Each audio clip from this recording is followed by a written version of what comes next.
Olá, adoradores, adoradoras, boa noite. Vamos começar mais uma live do @a Escola do Adorador. Primeira parte da série O que cantamos no louvor. Primeira parte da série O que cantamos no louvor. Uma das coisas que eu mais tenho visto é a entrada do humanismo dentro da nossa igreja, dos nossos cultos, até da forma como alguns cristãos estão mudando um pouco a mente através de ensinos distorcidos, através de algumas palavras que têm entrado através de YouTube, né, de diversas igrejas hoje em dia que estão por aí. Então, eu quero conversar um pouquinho com vocês sobre o humanismo, tá? Então, o que cantamos no louvor, a parte 1, hoje eu vou fazer uma introdução sobre humanismo. É muito importante a gente estar atento a tudo que acontece e tudo que a gente vê e tudo que a gente ouve. Nós precisamos selecionar. Não é todo aquele que se diz pastor, ou que se diz ministro, ou que se diz apóstolo, que está na internet, que vai trazer um ensino verdadeiramente bíblico. Então nós temos que ter muito cuidado com quem nós seguimos. Procure com o seu líder, com o seu pastor, com o seu discipulador sobre determinada pessoa, para que você não seja enganado, principalmente se é novo na fé, né, ou se não tem tanto conhecimento ainda. Enfim, que você procure, através do seu líder, do seu pastor, do seu discipulador, se aquela pessoa que você está assistindo no YouTube, ela está trazendo verdades bíblicas ou se está trazendo ensinamentos enganosos, falsos, tá bom? É muito importante. Então, bora para o conteúdo e espero que você seja edificado. E vamos começar orando, pedindo que o Senhor traga revelação aos corações e principalmente que, apesar de mim, Ele possa me usar. Senhor Deus, te agradecemos por estar aqui. Querido Deus, louvado seja o teu nome, agradecemos pelas nossas vidas, agradecemos porque hoje podemos estar aqui, Senhor, diante de ti, em oração, em adoração, em louvor, Pai. Glórias ao teu nome, Senhor Deus, que através do seu Filho Jesus podemos falar contigo, termos livre acesso, Senhor, a ti, termos intimidade com o Senhor. Glórias ao teu nome, Senhor.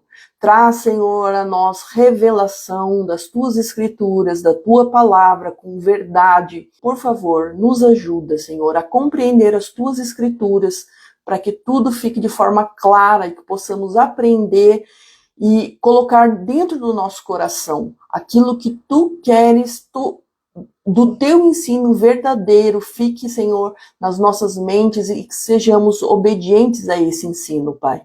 Louvamos o teu nome, te engrandecemos, no nome santo do teu Filho Jesus. Amém. Amém, gente. Então vamos lá. O tema de hoje, humanismo. A Bíblia diz para sermos irrepreensíveis e sinceros, filhos de Deus, inculpáveis no meio de uma geração corrompida e perversa, entre a qual resplandeceis como astros no mundo. Filipenses 2:15, tá? Então, a influência humanista hoje tem sido maior do que a influência da igreja no mundo. E é por isso que a gente tem visto tantas coisas bagunçadas, né? Porque o humanismo, ele remonta ao início do século. E ele traz coisas como aborto, como né, o humano no centro de tudo, né? E o que temos visto é que essa cultura humanista tem entrado na igreja pouco a pouco, através de coaches, através de pastores coaches, mas a gente vai chegar mais à frente. Mas o que é o humanismo? O humanismo, ele representa uma nova visão do homem em relação a Deus e a si mesmo. Faz desmoronar o teocentrismo, ou seja, Deus no centro de tudo, dando lugar ao antropocentrismo, o homem como centro de tudo, como centro do universo. Então, num sentido amplo, o humanismo, ele significa valorizar o ser humano e a condição humana acima de tudo, incluindo Deus. Vamos incluir Deus aqui na minha rotina. E a gente sabe que não é assim. Aí você me pergunta, mas Marcinha, isso tá nas nossas igrejas? Será? Então, a autorrealização, preciso ser realizado, realizada, é um dos indícios do humanismo. Deus como nosso servo é outro indício. Nas músicas, as exaltações a nós mesmos é um indício. O humanismo, ele não é um sistema de pensamento que enfatiza a importância da humanidade. Ele vem de maneira sutil, atraente, sabe, meio diabólica. Não, veja bem, você tem que se amar, a gente vai chegar lá, tá? Mas, na verdade, ele está sutilmente colocando você como centro, no ego, e não é assim. É primeiro Deus, depois amar o próximo como a si mesmo, tá?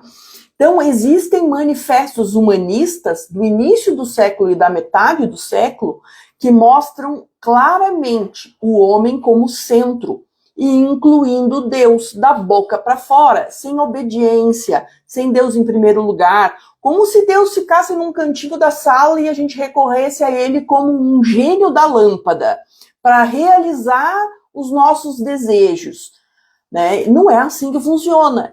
Então existe um falso evangelho humanista por aí que coloca o ser humano no centro da mensagem e Deus a nosso serviço.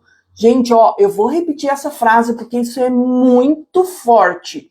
Existe um falso evangelho circulando pela internet e pelas igrejas que é humanista, coloca o ser humano no centro da mensagem e Deus a serviço do homem, a nosso serviço, a nosso bel prazer, e não é assim.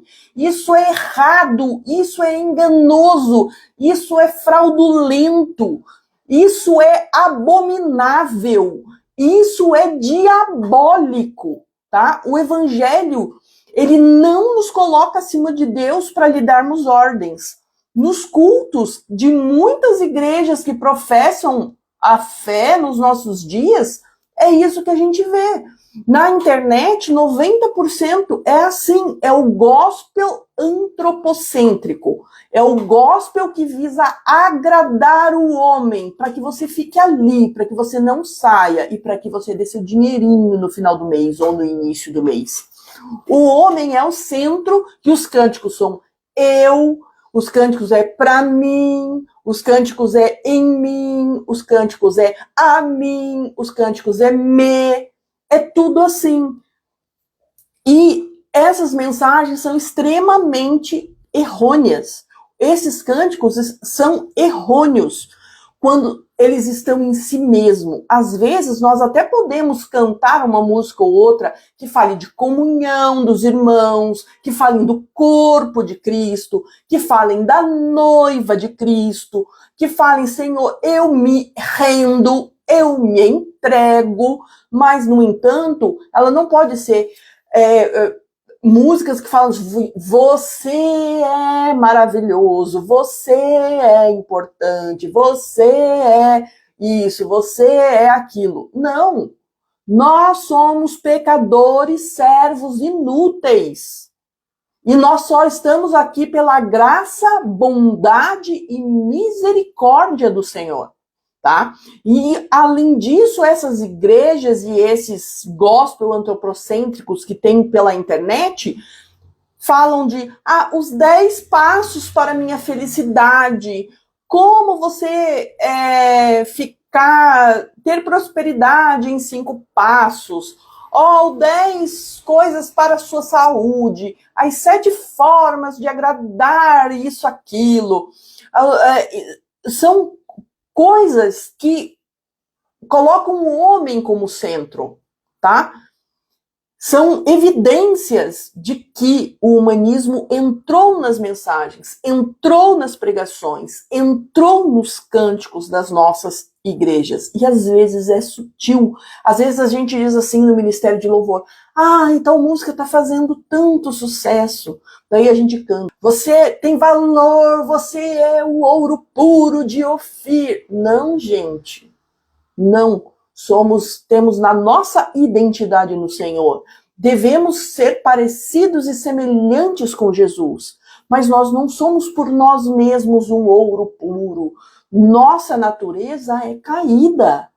Nós somos pecadores. Nós não merecíamos o sacrifício de Jesus. Mas ele o fez por misericórdia, porque Deus é misericordioso e amoroso para conosco e quer se relacionar conosco. Desde o Antigo Testamento ele queria, até o Novo Testamento, e até hoje ele quer, e até pela eternidade ele vai querer ter um relacionamento conosco. Mas isso não quer dizer que eu sou o centro. Ele é o centro. Ele é o centro. Ele é o centro de tudo, tá? Então os cultos muitas vezes usam versículos, usam personagens bíblicos. Salomão era riquíssimo, então você tem que ser riquíssimo. Isso não está certo. Enquanto aprendemos nas escrituras que o culto é teocêntrico, Deus no centro, é cristocêntrico, Cristo no centro, tem gente colocando as pessoas no centro, tá? Deus repreende o povo de Israel através de Oséias, lá em Oséias 4:6, diz assim, meu povo foi destruído por falta de conhecimento. Uma vez que vocês rejeitaram o conhecimento, eu também os rejeito como meus sacerdotes. Uma vez que vocês ignoraram a lei do seu Deus, eu também ignorarei seus filhos. Esse versículo fala do desprezo de Israel às coisas do Senhor. E não só o povo, mas os reis e os sacerdotes também. Eles se corromperam. E o povo, além de deixar de buscar a Deus, introduziu práticas idólatras a deuses pagãos nessa época de Oséias, tá? Em Efésios 4:18 diz assim: eles são obscurecidos no entendimento e separados da vida de Deus por causa da ignorância em que estão, devido ao endurecimento do coração. A falta de entendimento, a falta de conhecimento nos leva ao endurecimento do nosso coração e nos leva ao engano. E muitos se perdem aí no engano. Mateus 22:29, Jesus responde aos líderes religiosos, ele responde assim, vocês estão enganados porque não conhecem as escrituras e nem o poder de Deus. Olha isso, vocês estão enganados porque vocês não conhecem as escrituras e não conhecem o poder de Deus. Como cristãos, devemos ler e meditar nas escrituras para não sermos levados por qualquer vento de doutrina. O propósito é que não sejamos mais como crianças, levados de um lado para o outro pelas ondas, nem jogados para lá e para cá por todo o vento de doutrina e pela astúcia e esperteza de homens que induzem ao erro. Antes, seguindo a verdade em amor, cresçamos em tudo naquele que é a cabeça, Cristo. Quem é a cabeça? Cristo. Por isso temos que ter muito cuidado com o que lemos, com o que vemos, aonde vamos, qual canal no YouTube a gente ouve, qual pastor, porque mesmo pessoas que outrora foram perfeitos na palavra, eles às vezes se corrompem, saem, são levados e levam outros consigo. Às vezes, a gente vê pessoas que caem na fé e, de repente, elas voltam com todo tipo de palavra errada, todo tipo de ensinamento errôneo, porque está em pecado e o coração endurece e simplesmente o ministério dessa pessoa acaba e ela fala qualquer bobagem e faz coach e faz promessas absurdas e pessoas, por falta de conhecimento, vão atrás e são levadas por vento de doutrina. Nós precisamos ser muito diligentes com a palavra do Senhor, para que não sejamos levados por vento de doutrina. Vou repetir, nós devemos ser diligentes em conhecer e obedecer a palavra do Senhor para não sermos levados por qualquer vento de doutrina, tá? Buscar a Deus é a fonte da sabedoria para fugirmos de todo engano. Conhecimento das Escrituras e sabedoria para discernir o que é e o que não é bíblico. Em Tiago 1,5, ele escreve assim: se algum de vocês tem falta de sabedoria, peça a Deus, que a todos dá livremente, de boa vontade, e lhe será concedida. De novo, Tiago 1,5, ele escreve assim: se algum de vocês tem falta de sabedoria, peça a Deus, que a todos dá livremente, de boa vontade, e lhe serás concedida. O maior erro do humanismo é acreditar que o homem é altruísta, que o homem é bom por natureza. É isso que eles pregam, e não é. Pelo contrário, a realidade é que nós temos um coração mau e enganoso, né? E em Jeremias 17,9 fala, né? Enganoso é o coração mais do que todas as coisas, e perverso. Quem o conhecerá? Né? Essa declaração é muito verdadeira, porque a história da existência humana comprova isso, que o coração do homem é mau. Começa lá no início, né?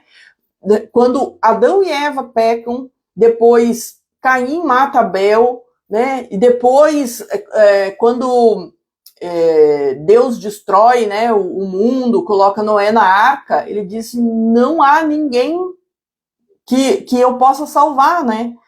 Então, Noé e seus filhos foram para a arca e o mundo foi destruído porque jazia na iniquidade e na maldade. Né? Vimos em Sodoma e Gomorra, vemos hoje. O fato é que a nossa natureza humana é caída, como eu disse antes. Somos pecadores e dependemos de Deus, dependemos completamente de Deus. A verdade do Evangelho coloca o único Deus verdadeiro no centro da mensagem, no centro da palavra. Foi Ele que criou tudo e não nós. Ele criou-nos para o adorarmos, não ao contrário. Nós temos que adorar a Deus. Deus não quis... não nos criou para a gente fazer a nossa própria vontade, e sim fazer a vontade do Pai. Ele quer obediência à sua verdade como uma expressão do nosso amor. A nossa adoração é expressão do nosso amor também. Então, a confiança nele, porque ele sabe que nós tendemos a fazer as coisas do nosso jeito. Então, nós precisamos confiar em Deus e fazer a sua vontade para não fazermos as coisas do nosso jeito, porque vai sair tudo uma caca, né? Vai sair tudo fora da vontade do Pai, fora daquilo que Ele projetou para nós, porque a nossa natureza humana é falha, é pecadora e é caída e dependemos do Senhor. Então, foi de Deus a iniciativa de enviar Jesus para tornar possível o nosso acesso a Ele. Não foi nada por nós, nada. Ele fez isso apesar de sermos indignos, não sermos dignos de nada. Ele nos amou antes de nós o amarmos. Ele já nos amou. E Ele nos prometeu libertar do pecado, da dor e da morte, de estar conosco através do Espírito e nos salvar para estar com Ele na eternidade. E é Ele que salva, não nós a nós mesmos. Ele é quem nos salva. Hoje em dia, a gente só ouve assim, ai, fulano se entregou ao Senhor, agora Jesus é salvador da sua vida. Aí o outro diz, eu vi um pastor fazendo uma oração para uma pessoa conhecida aí no meio artístico, falando, você aceita Jesus? Eu aceito Jesus, né? Não sei o que, você crê que Jesus é salvador da sua vida? Sim, eu creio que Jesus é salvador da minha vida. Então vamos orar. Senhor, obrigado por ser salvador da vida. Vocês perceberam uma coisa? Vocês perceberam que em nenhum momento ele disse Senhor da sua vida?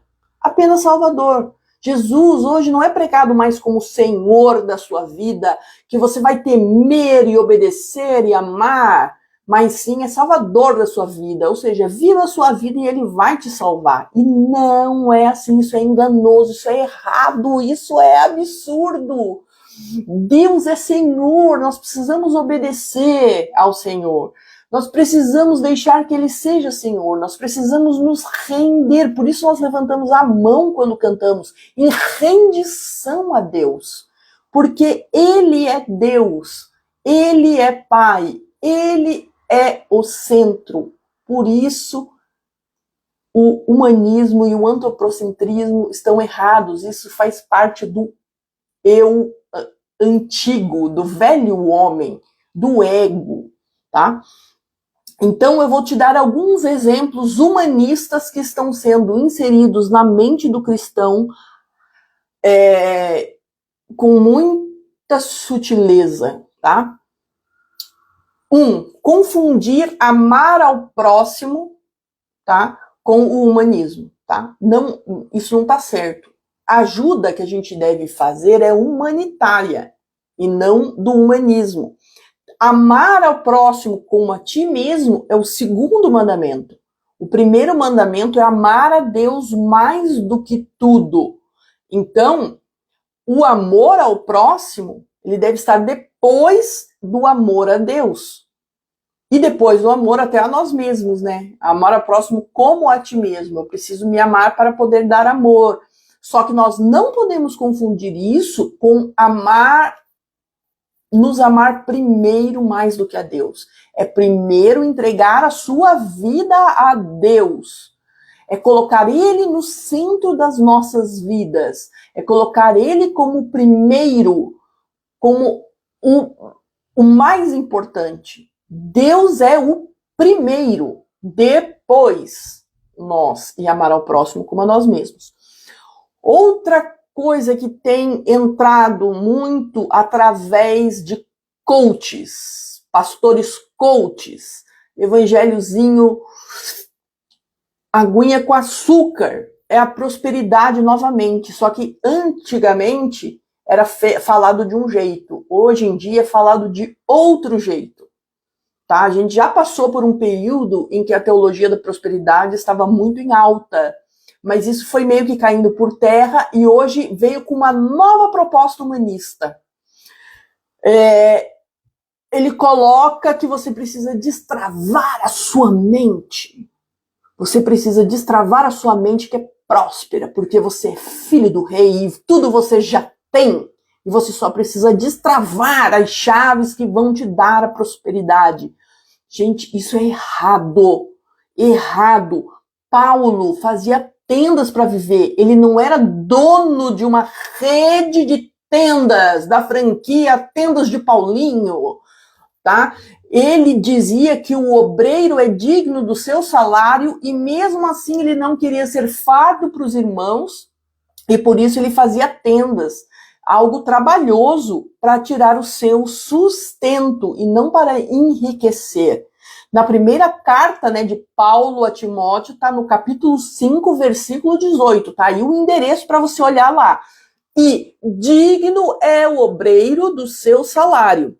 Em momento nenhum a Escritura te promete riqueza e bem material. Se Salomão teve sabedoria e enriqueceu, foi porque Deus permitiu, assim como ele permite para qualquer um que trabalha e for cuidadoso com o dinheiro e deixar que o dinheiro sirva aos irmãos, sirva a Deus. O Senhor faz prosperar porque Ele ama e porque Ele quer. Assim como tem gente que faz tudo isso e não prospera. Porque o Senhor não quer, porque sabe que o coração daquela pessoa vai ser influenciado por Mamon. Não é para todo mundo. Não é para todo mundo. Nenhum momento Deus promete riqueza e bem material. O que Ele promete é o seguinte: o que comer, o que beber, o que vestir, tá? Buscai primeiro o reino de Deus e todas essas coisas vos serão acrescentadas, tá? Não é todas as coisas serão acrescentadas. Isso é enganoso, mentiroso e é sutil no meio, porque eu vejo muito cristão que eu conheço postando todas essas coisas vos serão acrescentadas, dizendo que tudo será acrescentado. Isso é errado, é enganoso, é mentiroso, é trocar a palavra da Escritura.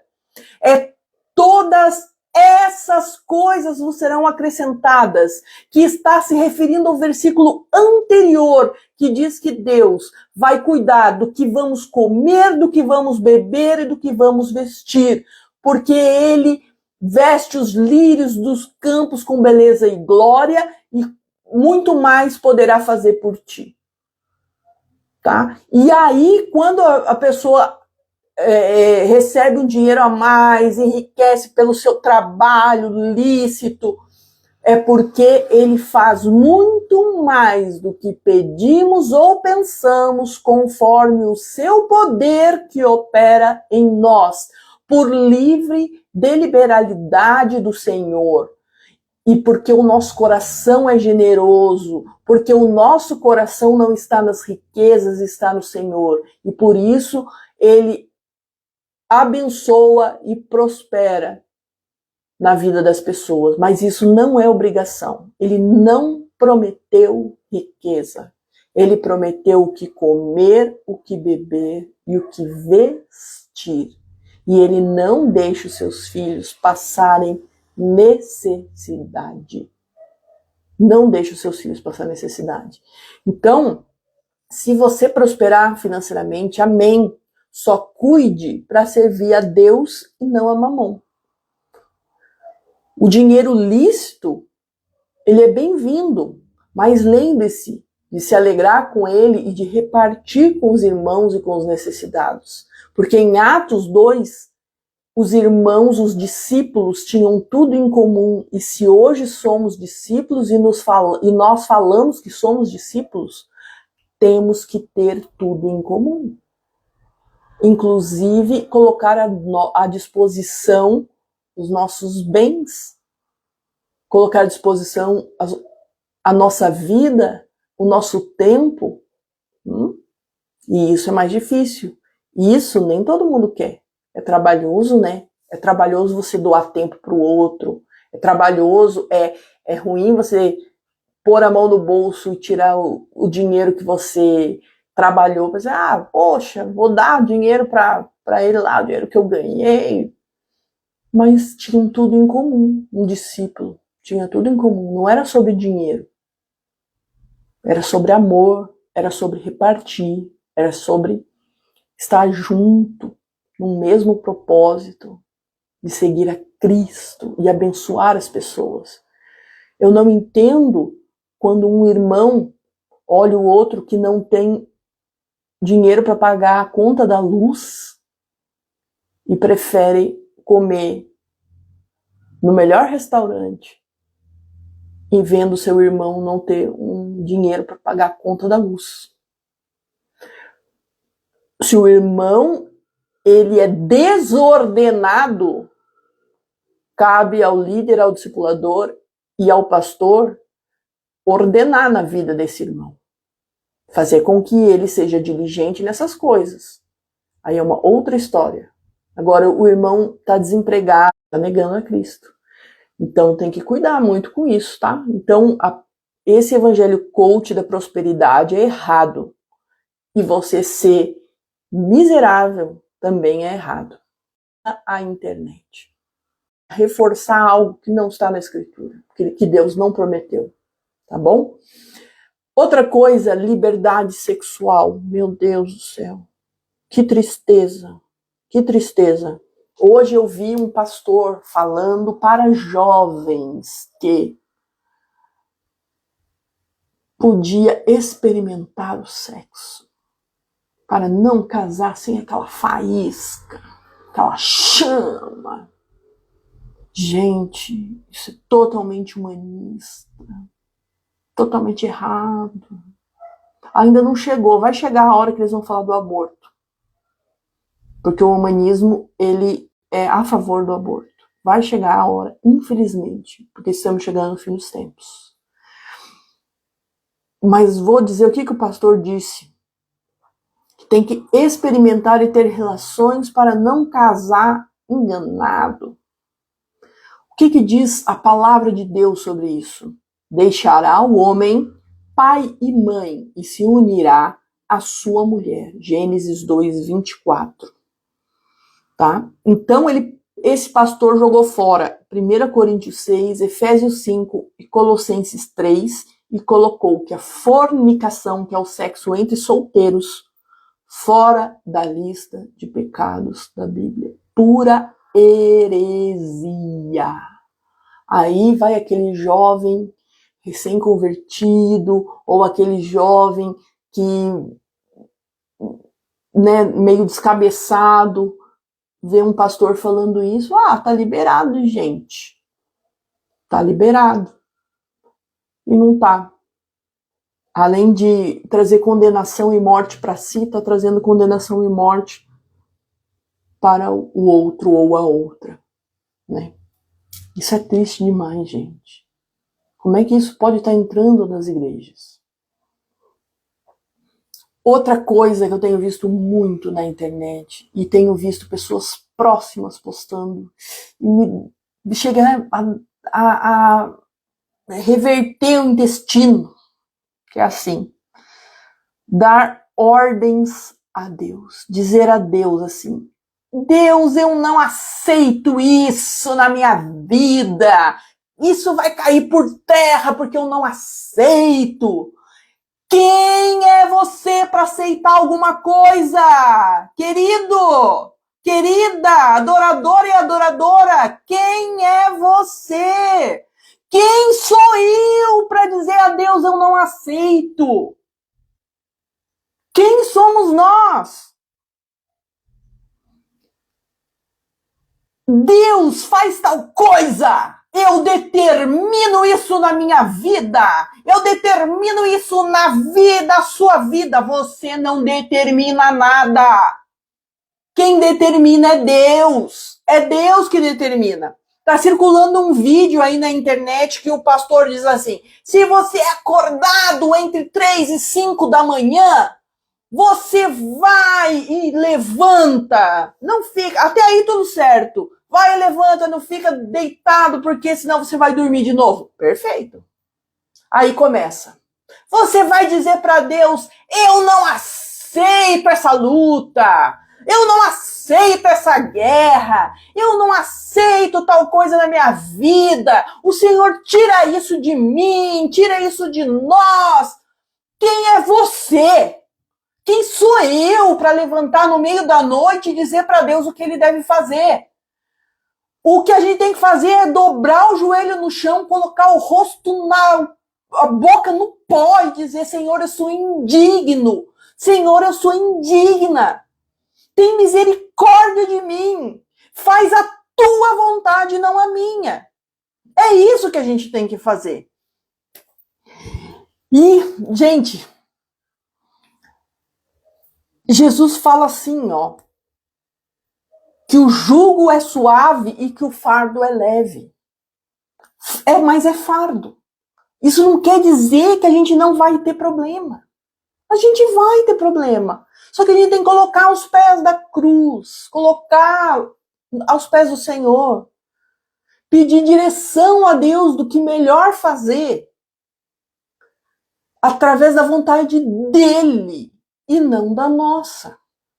A palavra de Deus fala assim: nesse mundo teremos aflições. Né? Cristo fala: neste mundo tereis aflições, mas tende bom ânimo, eu venci o mundo. Então teremos problemas, teremos aflições. E não adianta você querer dar ordem, você não dá ordem, querido. Você não dá ordem, querida. Deus é o poderoso. O poder é de Deus, não é nosso. Ah, mas eu sou filho do rei. Então põe a tua boquinha no pó e fala assim: Senhor, eu sou teu filho, eu sou tua filha. Faz a tua vontade e me ajuda a discernir aquilo que tu tens para minha vida. Esse tem que ser o nosso coração. Esse tem que ser o nosso coração. Podemos e devemos levar as nossas preocupações a Deus, mas jamais ordenar nada a Ele. Nós somos criaturas, filhos, nós devemos obediência. Aí eu te pergunto, querido, querida, Jesus estava triste antes da crucificação. Ele estava triste antes da crucificação. E ele orou ao Pai e disse assim: Pai, se puder, afasta de mim esse cálice. Mas faça a tua vontade e não a minha. O nosso modelo é Jesus. O nosso modelo é Jesus. Devemos ser semelhantes a Jesus. Então devemos dizer: Senhor, eu não consigo com esse problema. Senhor, isso está difícil. Por favor, Senhor, faz a tua vontade e não a minha. Porque eu sei que a tua vontade é boa, perfeita e agradável. Mesmo que num primeiro momento a gente não entenda. Deus não escreve certo por linhas tortas, como dizem no mundo. Deus escreve certo e às vezes não é o que o nosso coração deseja. Ele escreve certo, ele nunca escreve errado. Ele escreve certo. Às vezes nós é que não queremos aceitar, às vezes nós que não entendemos, às vezes nós temos dificuldade de passar pelo problema, por carregar esse fardo que é leve. Porque se fosse as coisas do mundo, ia ser muito mais pesado. O fardo é leve. E Jesus diz assim: eu sou o caminho, a verdade e a vida, e ninguém vem ao Pai senão por mim. É com João 14,6, eu me despeço nessa noite dizendo: eu sou o caminho, a verdade e a vida. Ninguém vem ao Pai senão por mim. Nos acheguemos a Deus através de Jesus Cristo. E que a gente possa abolir o humanismo e viver inteiramente para Deus. Porque a palavra, porque a verdade é teocêntrica, é cristocêntrica. Que Deus fale ao teu coração, medite nestas coisas. E que em nome de Jesus possamos cada vez mais sermos obedientes a Deus, tementes a Deus e amemos a Deus com toda a força do nosso coração. E demonstremos esse amor através dessa obediência. Em nome de Jesus, essa é a minha oração. Até quinta que vem, na parte 2 da nossa série, O que cantamos no louvor. Tchau!